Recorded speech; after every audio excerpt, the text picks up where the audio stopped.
Western civilization,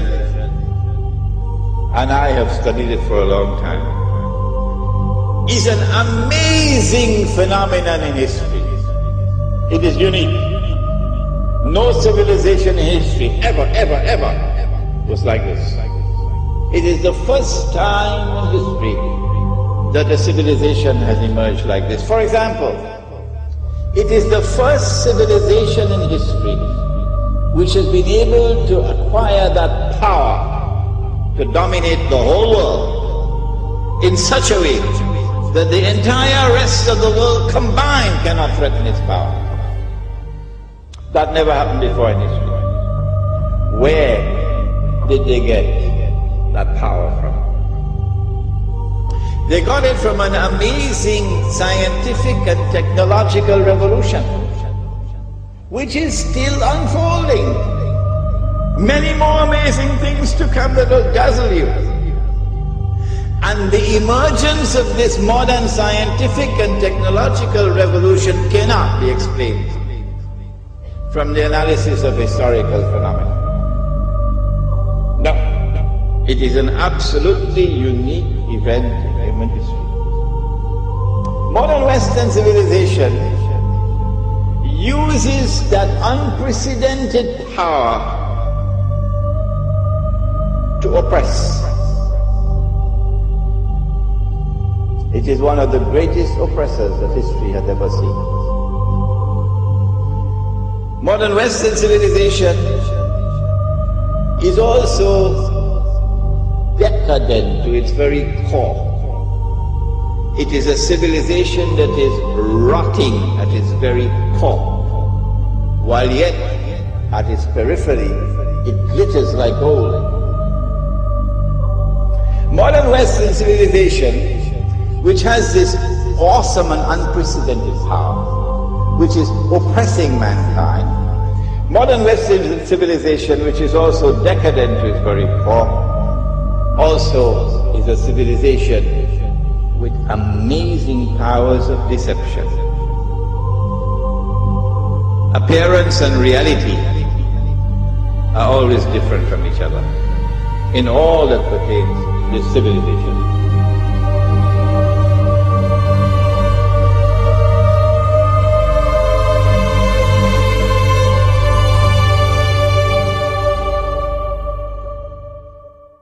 It is a civilization with a mission in the world. We used to hear it in the days of colonialism. This is called in international relations called jingoism.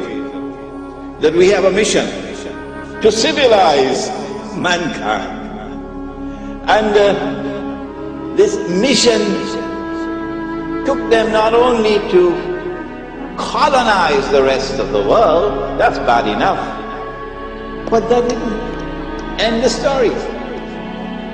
When they colonize a part of the world, they do not leave, they do not decolonize until and unless they have put in place institutions which will ensure that that society will continue to be ruled by them, by property,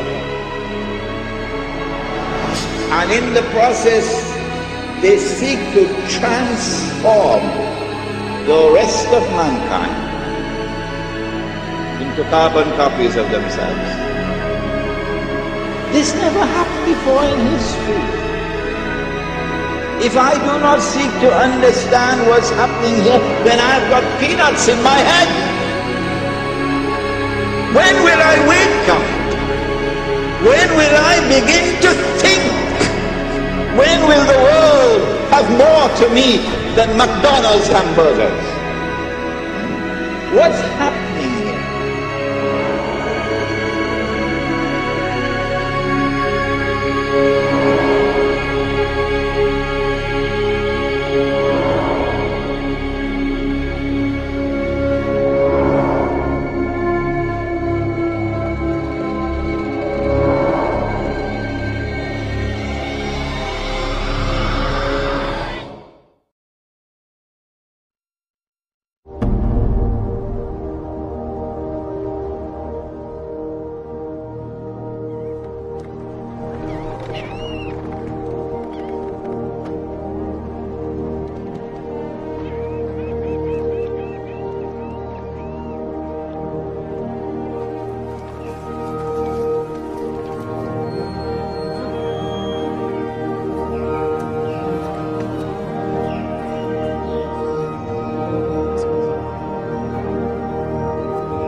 when they colonize a part of the world, they do not leave, they do not decolonize until and unless they have put in place institutions which will ensure that that society will continue to be ruled by them, by proxy.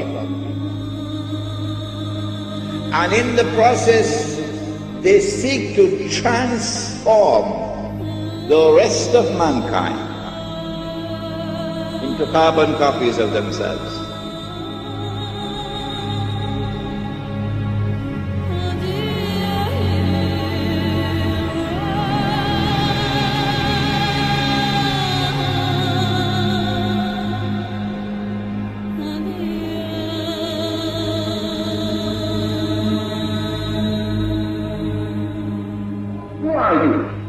You don't know.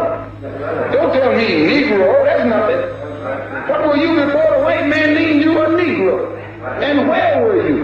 And what did you have? What was yours? What language did you speak then? What was your name? It couldn't have been Smith or Jones or Bunch or Powell. That wasn't your name. They don't have those kind of names where you and I came from. No, what was your name? And why don't you now know what your name was then? Where did it go? Where did you lose it? Who took it? And how did he take it? What tongue did you speak?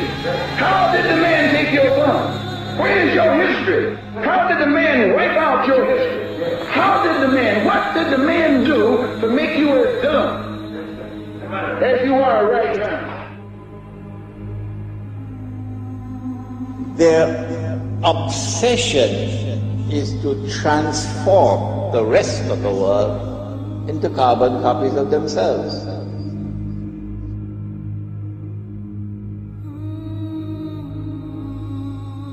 This never happened before in history. If I do not seek to understand what's happening here, then I've got peanuts in my head. Because if you're a believer, you can never justify war. You can never justify war. You can never justify colonialism or neo-colonialism or imperialism. You can't justify that. And I'm going to tell you, Latin America and the School of the Americas and the United States role is only a small slice of the pie. For what they do in Latin America is being done in Africa, and what is being done in Africa is being done in the Middle East, and what is being done in the Middle East is being done in Asia. So we're standing up for the dignity of the world and for the freedom of the world, and people of conscience need to stand up and speak with more power and speak with, be more fervent and be vibrant in what you have to say and witness it in season and out of season, no matter what the polls say, no matter who is in Congress, no matter who is in the White House. Speak and preach and teach and organize until justice prevails. God bless you. It is one of the greatest oppressors that history has ever seen.